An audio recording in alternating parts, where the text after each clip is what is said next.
पहले जियो और अभी कैंपा कोला। मुकेश अंबानी तो हर जगह कंपटीशन को तोड़ आया। He is just now completing side quests after having established Reliance so well. He is entering into the telecom sector and now he is entering into the carbonated drink sector. But why? Well, in the 90s, the Coke and Pepsi had officially muscled out the Indian drink which was Campa Cola, जो कि शायद उसके sentiment में लगा। सिर्फ 2% market share बच गया था कैंपा कोला का। And now Mukesh Ambani has bought the same Campa Cola company with 22 crores and is eyeing for multi-million-dollar revenue from Pepsi and Coke. अगर वही कर सकता है तो मोटा भाई कर सकता है। The results are tremendously positive. In just 2 years, the market share of Campa Cola has risen from 2% to 7% and is eyeing to be 25% by end of 2029. What are the strategies they are employing or putting into play? Let's try to understand in under 1 minute. First is pricing. A 200 milliliter of Campa Cola bottle is priced at ₹10, a 10% street discount from a similar Pepsi and Coke bottle.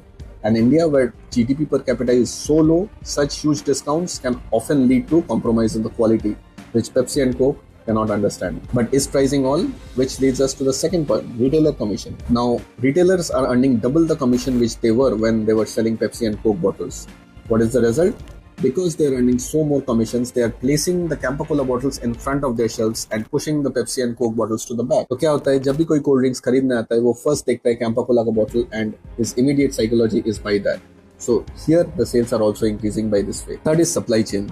All your strategies can fall flat. Your pricing, your retailer commission can fall flat if you do not have a big enough supply chain for targeting such a market growth. And as per news, 12 to 15 greenfield plants are being set up for 8,000 crore investment for Campa Cola in India to rival Coke and Pepsi's supply chain. So what do you think about these three strategies from Mukesh Ambani? क्या वो 25% share 2029 end तक कर पाएंगे? Do let me know your thoughts in the comments.